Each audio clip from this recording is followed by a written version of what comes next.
If you are wearing clothes right now, and I'm guessing you most likely are, this conversation will open your eyes to how what you wear can have an incredible impact when food and fiber systems work together. Hello, everyone, and welcome to Seeds of Hope, Regenerative Agriculture with Elena Garitas. I'm your host, and this is episode number 13. On this podcast, join me on a journey across the regenerative agriculture ecosystem through conversations with farmers, founders, investors, and changemakers as we learn how to create healthier soils, communities, and food. Today, we're exploring a vital but often overlooked dimension of regenerative agriculture, the textile industry.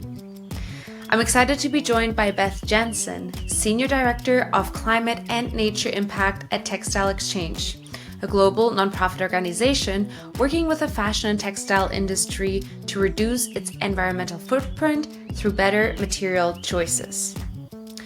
Beth brings a fascinating perspective to our conversation, with experience spanning both the natural foods industry and sustainable textiles, as you'll hear more about in our interview. In this episode specifically, we'll explore how farmers don't necessarily see the artificial divide between food and fiber crops that our industries often create. We'll also touch on the challenges of traceability in complex textile supply chains and why we need to reimagine growth in the fashion industry to meet our climate goals. Beth will also share insights into how brands are working to support regenerative agriculture and what consumers can do to make more sustainable choices. One last note, this conversation was recorded at the Regenerative Agriculture Summit in Chicago this March. You might notice that the video stops about halfway through, but don't worry, we have you covered with audio for the rest of the conversation. So get your tea or go on a walk and let's get started. Enjoy. Awesome. Well, hi, Beth. I'm so excited for our conversation.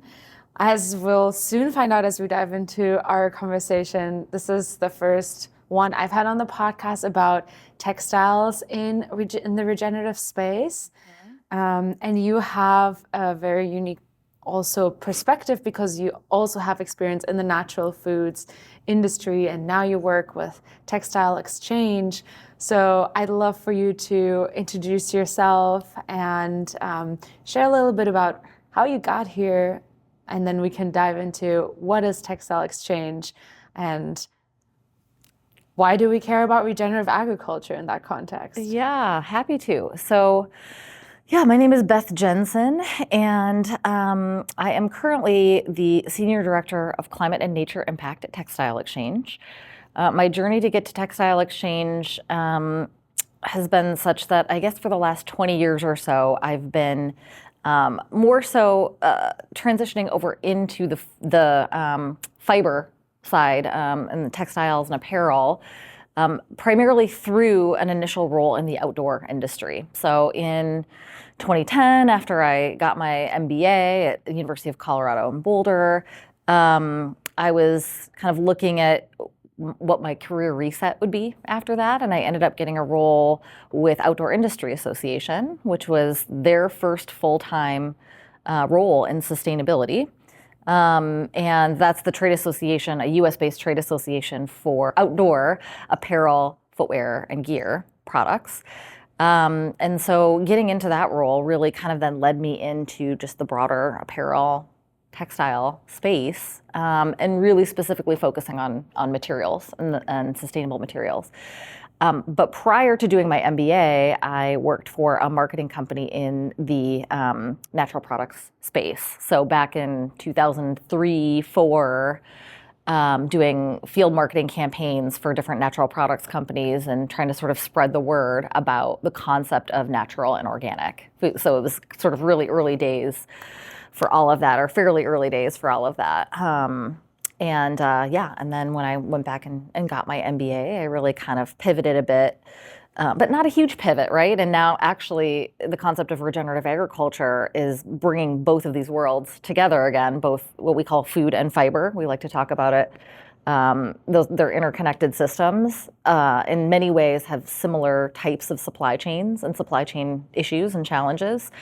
And so when I say it, it's not as big of a pivot as you might think. It's like there are a lot of parallels and a lot of things that are now, we're even highlighting a bit more through this movement to regenerative agriculture in both food and textiles. Was there an aha moment where you saw that interconnection between the two, food and fiber, and how you could continue your work into fiber? Yeah, I mean, so I guess until I started at Textile Exchange, that really is what kind of started to give me this view of the interconnection of the food space and the fiber space. So, at Outdoor Industry Association, we certainly worked on sustainable material issues. Regenerative agriculture was just kind of starting to become a thing that was being talked about more in the apparel and textile space when I was there. And then I did a stint of a few years at VF Corporation, which was the parent company for the North Face and Vans and Timberland and a bunch of other companies. And that's where really started to get, where I felt like regenerative agriculture really started to kind of be gaining traction in the industry during that time. And certainly gaining traction within our company, within VF and its brands at that time. And then now, coming to Textile Exchange, it really has started to come full circle of recognizing the interdependence of the different, food systems and fiber systems, and how these different, food crops and fiber crops, are being grown in the same systems. And so, what I just find so interesting is that, farmers and growers aren't thinking about these as two completely separate industries. That happens once it goes out to the different industries that we're working in.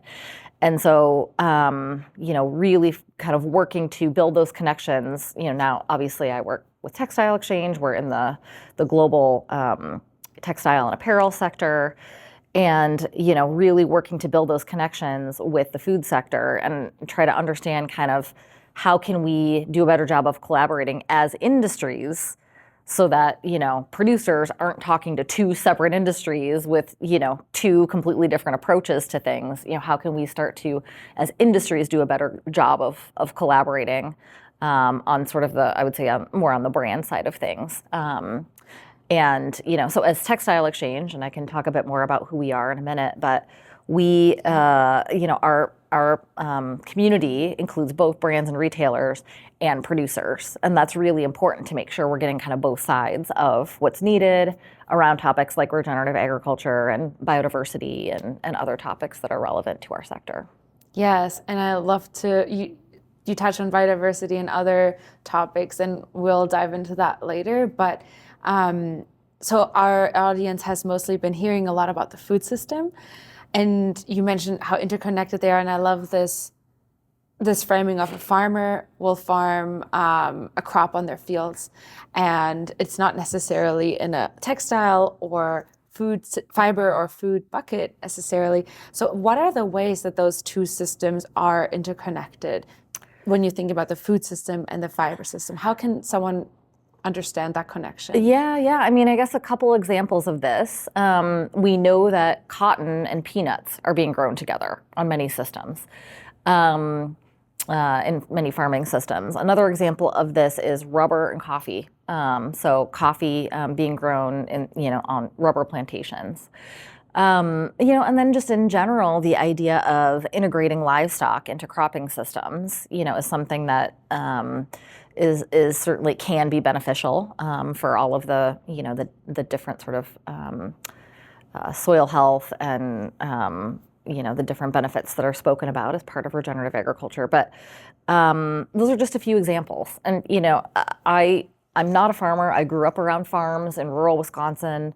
I certainly would look to the farmer and grower community for, specific examples of this and specific examples of how all of these things just need to be part of a healthy functioning system. But I think the main point that I see from, again, sort of the brand side of things is that we really cannot just be thinking about these systems only through the lens of our industry, our sector, So for example, if you're a brand that creates leather shoes, you might only be thinking, how can I source leather? Yep. But it might not be thinking, where does that leather come from and what other products like beef? Yeah. Where's the beef going? Yep, and vice versa, exactly. And I've heard examples of this too coming out of the beef sector, like not realizing that, the hides from the grass-fed beef. This is Gina Asudigan, who was formerly at Applegate, tells this story often. Not realizing until a conversation with my former colleague Zach Angelini, who was at Timberland, until a conversation with him, she just the light bulb hadn't really clicked on that there could be value in those hides from the grass-fed beef that she was working on with Applegate Farms, and so then just coming together with Timberland at the time. To really think about how to use the whole animal, that's being grown in a grass-fed or, through, regenerative principles. And so it's just stories like that are so interesting and we're just so untapped, I think, in terms of the connectivity between the food and fiber sectors. So at Applegate, were they disposing of the hides, or is this a situation where they could demand a premium because then that brand could make a claim about what was that connection there that they made? I don't know the answer to that. That would be a question for Gina.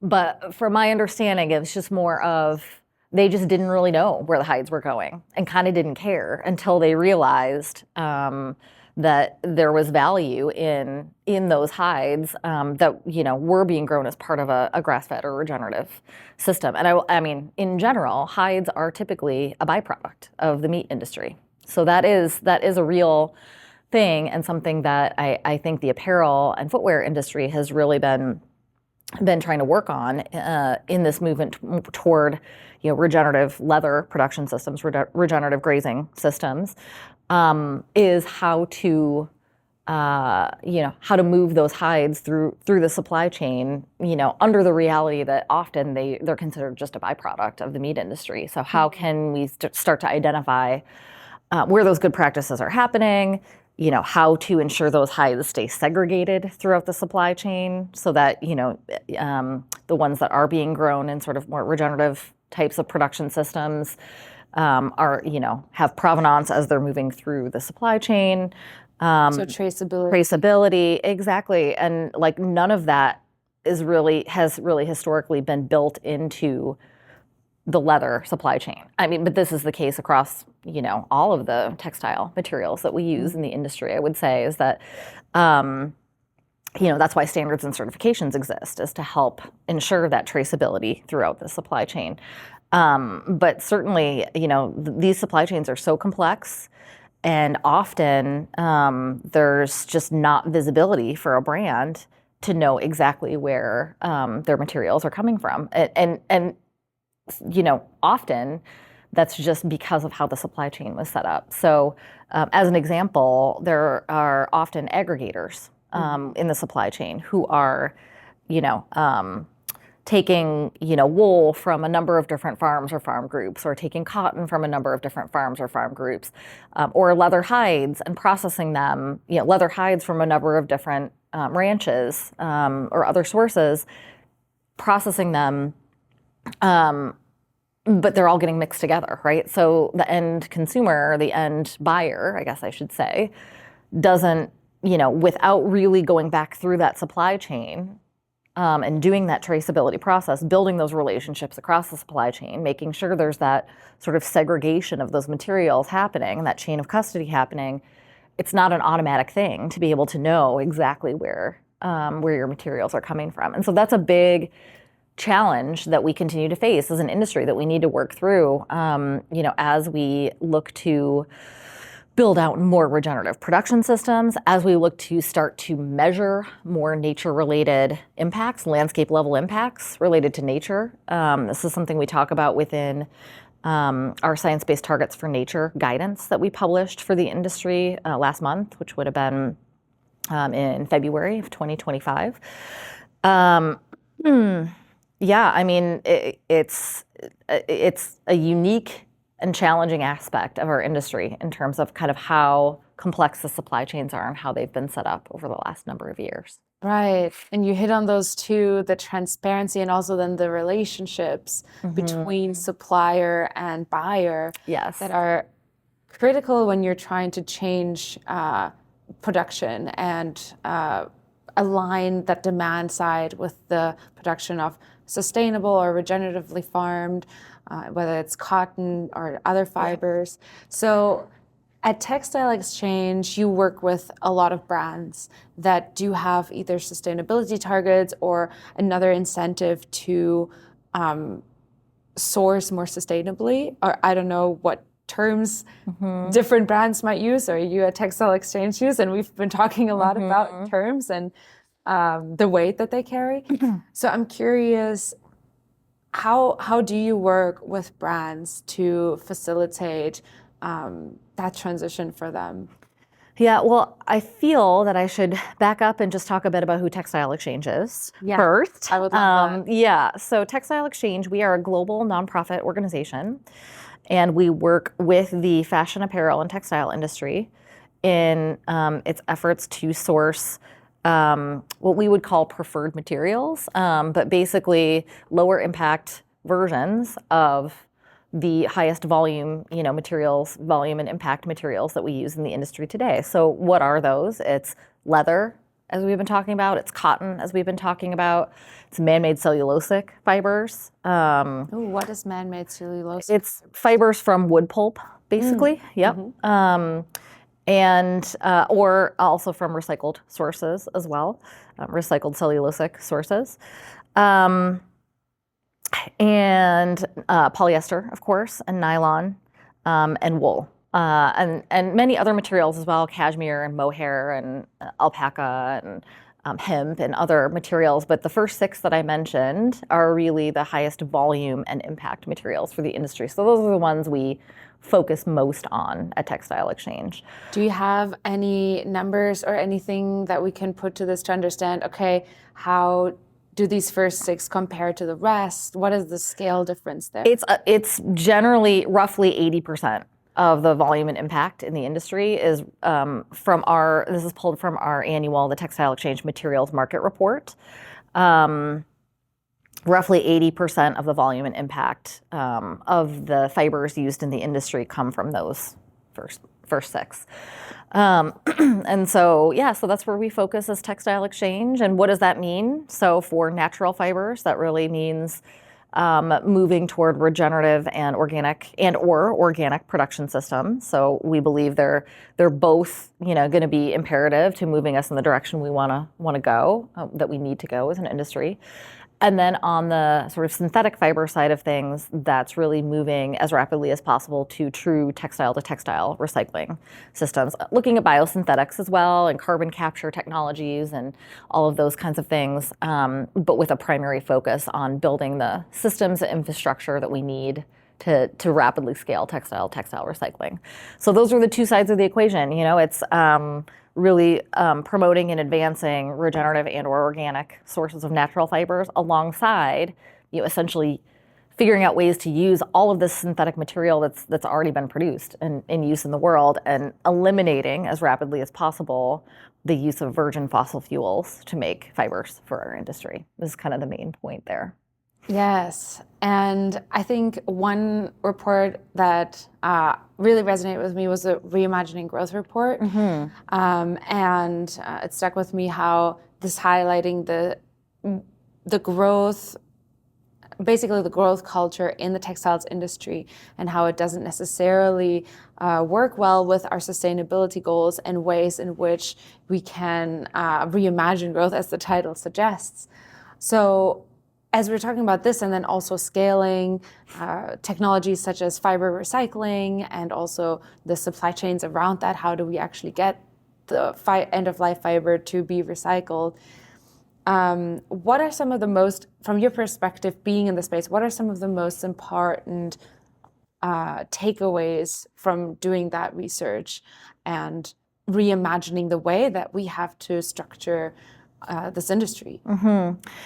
Yeah, I mean, I think the first thing to make sure that listeners know is that, the reason that we undertook that reimagining growth landscape analysis report as a starting point is because we've done modeling over the years about what it's going to take to achieve our greenhouse gas emissions goal that we've set for the industry related to raw materials and fibers, 45% reduction in GHG emissions by 2030 related to raw materials and fibers used in the industry. That's the goal that we set now, I think, 5 years ago. And when you say we, is that Textile Exchange? Textile Exchange set the goal, but it's the sort of collective industry goal.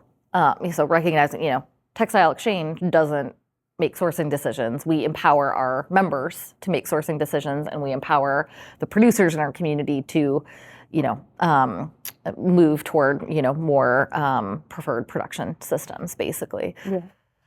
And so when we did this modeling, basically we realized that no matter how much we substitute materials, no matter how much we substitute virgin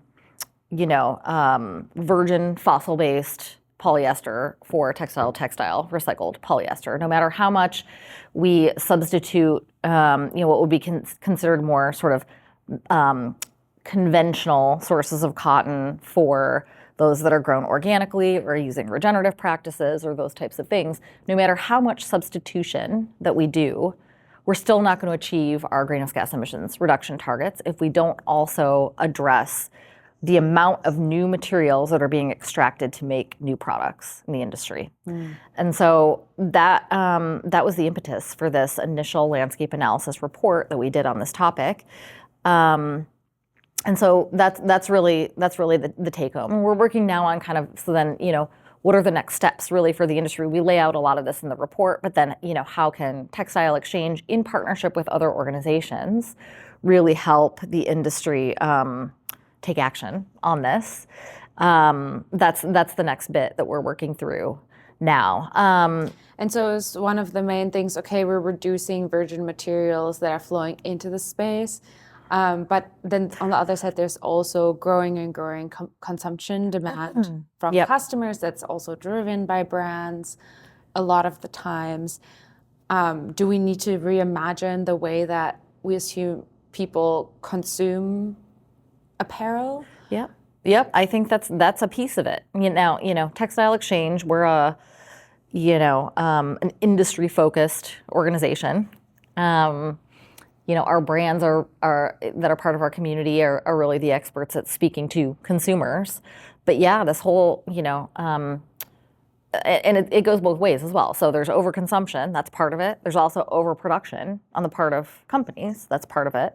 There's, circularity and the move to textile recycling is part of it. Regenerative agriculture is part of it because that's part of a circular system as well. I do want to make sure that we're precise about the language because it's not about all virgin materials being bad. Virgin natural materials can be good, obviously, if they're grown in regenerative or organic or those types of production systems.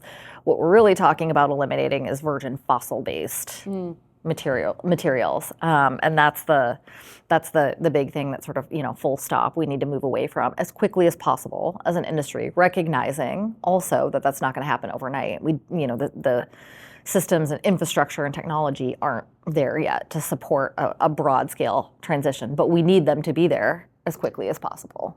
Yeah, absolutely. And I'm curious a little bit also about the motivation that brands have. So is most of the motivation for brands to engage with this sustainability targets, like the one you mentioned? Or is it also, are there potential cost savings there or efficiency outcomes that feed into different parts of brands' goals? Yeah.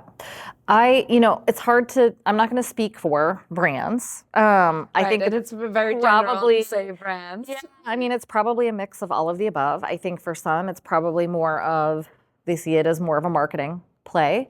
I think for some, we hope, I guess the message that we hope to promote within the industry is that it's really, investing in regenerative agriculture is viewed as resiliency of supply chains into the future, which is what it is. We published a report a couple of years ago now in partnership with BCG and Qantas that talked a bit about this as well, about the potential make or break an operation, or a handful of bad weather years, or other, things. There's just so many things that can affect the success of farming systems. And so Mm-hmm. just making sure that, yeah, any funding is going directly on the ground as much as possible.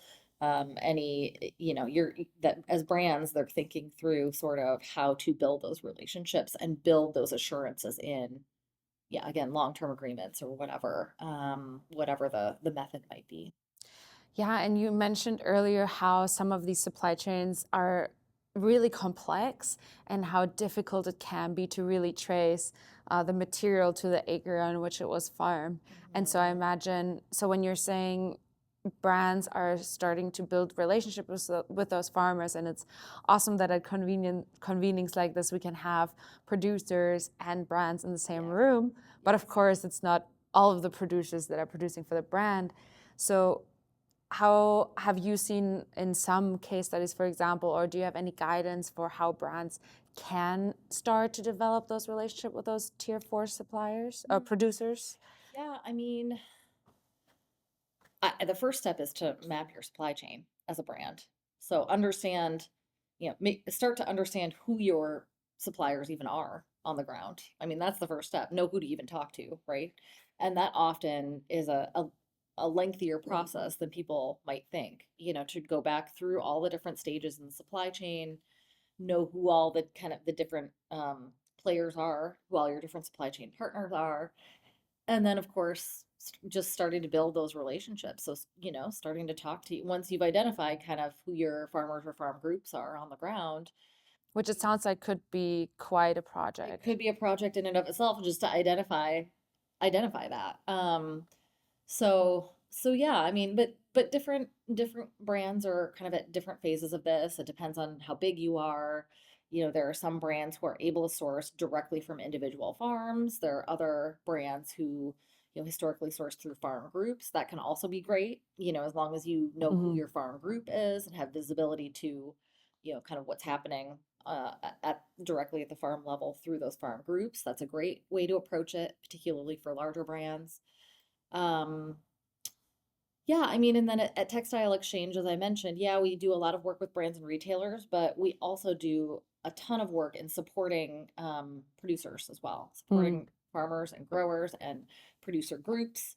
Um, and so everything we do is really trying to balance both sides of that. So it's really trying to look at how do we support the supply side of things coming from those producers, who are really, doing the hard work on the ground. And then on the flip side of that, how do we support the demand side, the demand coming from brands and retailers in our industry? And again, really serving that convening role to bring together those two groups, as well as all of the other stakeholders across the supply chain that are needed to kind of to make things happen. But um, it's really important to make sure that we're not always focused on the brand side of things, actually, that we're also um, really supporting the producer community, those producer groups that are, yeah, again, the ones doing the hard work on the ground. Absolutely. And I'm curious, is there any story that might come to mind or an example of when you've seen or facilitated that collaboration where producers and brands have been able to build that relationship and move into the right direction? So we, as Textile Exchange, again, one of our main roles is convening the producer community and the brand community and all other relevant stakeholders around key topics related to fiber and material usage in the industry. So again, regenerative agriculture, biodiversity. So we have a regenerative agriculture community of practice. We have a biodiversity community of practice. We have round tables related to the specific material categories that we focus on. So we have a cotton round table and an animal fibers round table, um, and a recycled materials roundtable. And then we have different working groups on more specific topics within these different roundtables. And I guess one of the things, a specific example of this more recently has been related to our what we call our regenerative agriculture outcome framework, Mm-hmm. which was developed to basically consolidate the hundreds of different indicators, the hundreds of different outcomes that could be measured related to a regenerative system, using a great deal of stakeholder engagement, feedback, and input from all sorts of different stakeholder groups. We basically came up with what we think is a really robust sort of consolidated menu of options for what those outcomes are that could be measured as part of a regenerative system. And so, as part of this effort over the last 12 to 18 months, we've been testing this out with some of our roundtables. So, with some of the brands and producer groups that are part of our cotton roundtable and our animal fibers roundtable. And that's been so insightful. And it's just one example of many, I would say, in terms of the input that we try to get on the different projects that we work on. Is there any insight that you can share that came out of some of these roundtables? I'm just trying to think of, I mean, generally, amazing insights related to these indicators don't make sense from, the level of an on the ground, wool producer group. And here's why. Or, these indicators don't really make sense. Or I'm confused, as a cotton producer group, I'm confused about how to interpret this indicator or how to measure this. That kind of thing. So nothing super, super specific right now, but we're about to launch some updated guidance materials that are all based on this feedback related to the regenerative outcome framework. Oh, amazing. Yeah. So, hopefully making it even more accessible based on everything we heard over the last, again, 12 to 18 months that we've been piloting this. Took all of that to heart, developing updated guidance documents, making some small but important adjustments to the outcome framework based on what we heard as well. And then we're also coming out with a document called the Regenerative Agriculture Claims Guidance next month in April as well. And what does that contain? Yeah, that's really in response to. So we've gotten the question often, what is Textile Exchange's definition of regenerative agriculture? Tricky question. Yes, and as we know, and as we've laid out in our original regenerative agriculture landscape analysis report a few years ago, there's no single black and white definition. There's no single sentence. It needs to be place-based and context-specific in terms of what's included. But we laid out some general principles. Like Textile Exchange does believe that regenerative systems should be flexible. They should, account for the specific place, the specific production system that you're working in. They should include, be grounded in indigenous and native principles and guidance and knowledge from those communities who have been doing these practices for hundreds and hundreds of years, far before, far in advance of the industry sort of taking hold of this concept. Did you also consult with Indigenous We groups? did, yep. And we have another piece of guidance that we developed in partnership with Conservation International on this specific topic, Indigenous principles, principles for engaging with Indigenous communities, basically, as brands are looking at doing regenerative agriculture projects. So that's another important component. But really, so when we get asked this question about what is Textile Exchange's definition of regenerative agriculture, as we started to unpack that question, we realized in some cases they were actually wondering what outcomes they should measure. And that's where the regenerative outcome framework comes in. But the other thing we realized as we unpacked that question is that we were really being asked, what types of claims can I make related to my regenerative agriculture activities? And so that's where this regenerative claims guidance document comes in as well.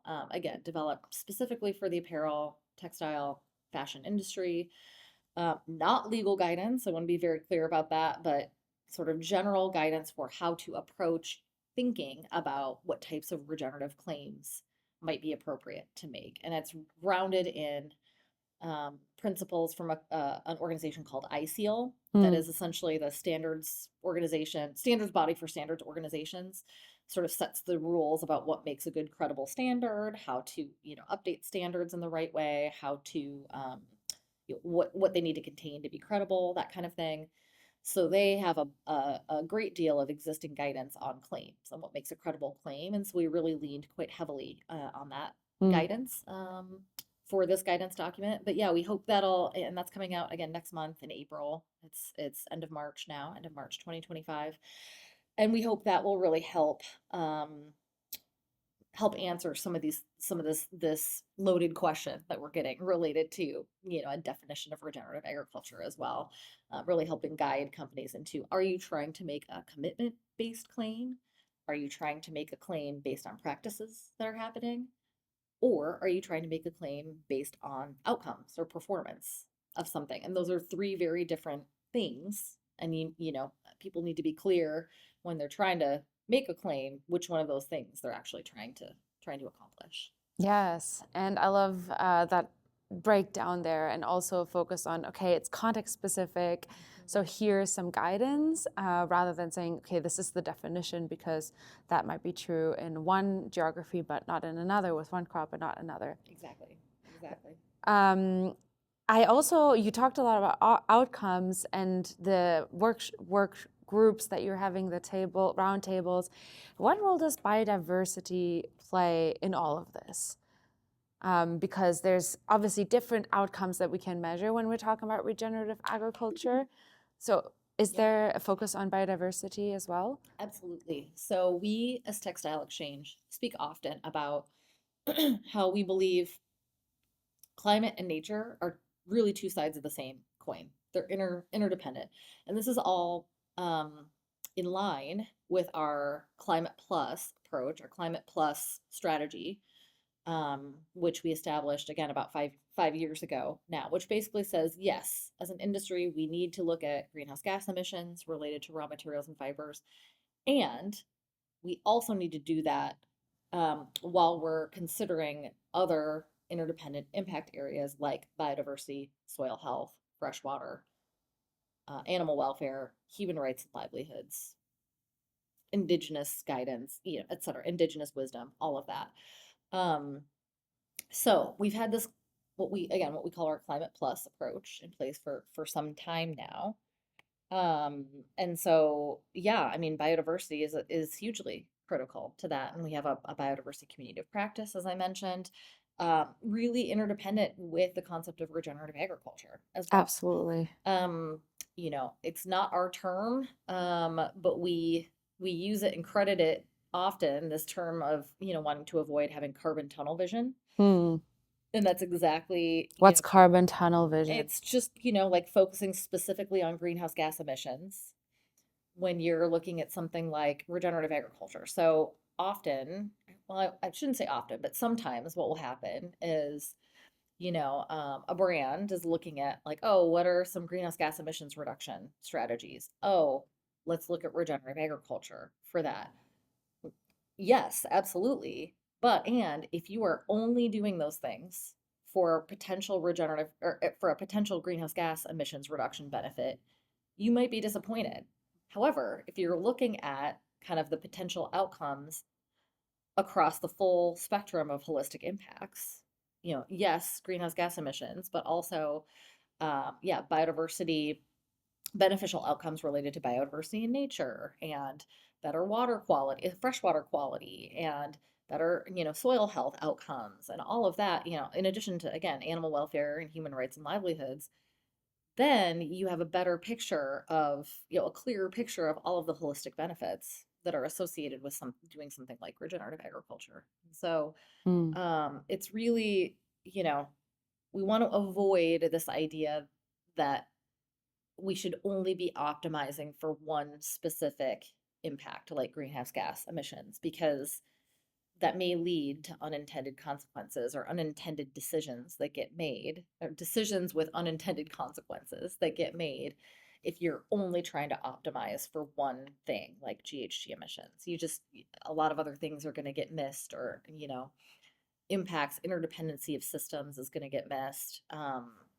It's kind of, we really support this holistic view of impact, basically. Yeah, I couldn't agree more. With complex systems also have complex outcomes. Exactly. So as we come to the end of our conversation and then head off to next sessions and next meetings, I have two more questions for you. First of all, for anyone listening who wears clothes, which I think is everybody. So how can someone who's listening to this and is like, wow, I can what I wear, what I choose to buy matters. Is there a directory that can they refer to? Can they look out for specific, how can they make purchasing decisions that support both the producers and the brands in this journey? Yeah. I will say it's not easy. There are a lot of different sort of labels out there. It's hard to determine what's involved in each of the different sort of certifications, labels. We offer some at Textile Exchange. We offer a suite of standards.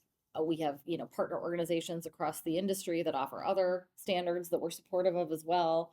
But that's really tricky for a consumer to navigate. Yes. And so I think for me, a couple things that I kind of always recommend to my friends and family is look for those certifications, absolutely, because it's generally a good indication that a company is at least investing in something that's better than The status quo. right? Exactly. So, rather than getting caught up on which exact certifications are better or worse, I think the first step is just look for any of them. But, I think also what I try to do anyway is look at what's being shared, by a company about what they're investing in. What are they talking about, specific farmers or farm groups they're working with? Are they talking about specific tangible investments in, if they use polyester or nylon or whatever, specific tangible investments in moving beyond fossil-based virgin polyester, whatever that may look like. Um, for a general consumer, it's tough because there's a lot of noise out there about things like commitments to scope 1 and 2 emissions, for example, which that's a pretty small percentage for apparel and fashion companies. It's really all about scope 3 emissions, and that's what's meaningful. And so I think those of us in the industry can kind of decipher that a bit more easily than a general consumer. So scope 3 emissions representing basically the Supply chain producer, the emissions. supply. Yeah. Exactly. Where scope 1 and 2 are really, just more around sort of owned and operated facilities, Yeah. as one example, or purchased energy and electricity, et cetera. And the vast majority of companies in our sector are going to be, you know, over 90% of their emissions are typically going to be from scope 3. So, it's most meaningful to have a GHG emissions target that's related to scope 3. But that's just one example. I mean, it is hard to decipher that. So I think it's really just about, looking for those standards and certifications. Looking for what I would say is, looking for quality materials, I think is one way I would sort of simplify it for a general consumer as well. Um, So any type of label, really look into the messaging and are these brands being specific? and more at a brand level, even Yeah. as well as the individual product level. And then the other thing, I mean, the most sustainable thing that we all can do is just wear what we have for longer. Or if you're going to buy something, really invest in it, plan to wear it for many years, like keep things in use as long as possible, really is kind of one of the main things that a general consumer can do. Or buy secondhand. Or buy Like the secondhand. sweater, which I got on Buy a thrift things, store. yeah. This top is I got off, I think off Poshmark. Yeah, I mean, And I think we look really great. I agree. And who would ever know, And so yeah, I mean, I think it's just, and this goes back to the growth conversation as well. So how can we start to shift this trend of just extracting more and more and more to make more and more new materials and products? How can we be more thoughtful about that? So, again, from Textile Exchange's perspective, from a materials perspective, it's about How do we use the materials that have already been produced and have already used, expended all of that energy and emissions to produce these materials and products? How do we keep those materials and products in use as long as possible? And then where we do need to source new materials, it's done from regenerative or organic types of sources. It's done in a thoughtful way, that's leaving systems and the environment and communities better than we found them. And Yeah. that's really that's our, I would say, sort of vision for what we'd ideally like to see in terms of material use in the industry. And I love this as a place to close. I'm going to link Textile Exchange's website so people can actually reference the reports and all the amazing work that you and your team have been doing. So thank you so much, Beth, for this introduction into textiles from the regenerative and sustainable perspective and sharing all the amazing work that you do. It's been such a pleasure learning more about this. And I know we only scratched the surface. Yes, yes. Final message, food and fiber. Both systems need to be included in thinking about regenerative agriculture. So we can't think about each of these industries individually. We need to be bringing ourselves together at conferences like this. So Excellent, absolutely. Integrate, don't silo. that's right. Wonderful. Well, thank you so much, Beth. Thank you. Thank you for listening to Seeds of Hope. Our wonderful theme music is composed by Dane Myers. If you enjoyed the show, please follow us on Spotify, Apple Podcasts, or YouTube so you never miss an episode. Share it with a friend who might find it inspiring. And if you're loving the podcast, we'd be grateful if you could leave a rating and review on Spotify, YouTube, or Apple Podcast. It really helps others discover us. See you next time, and thanks again.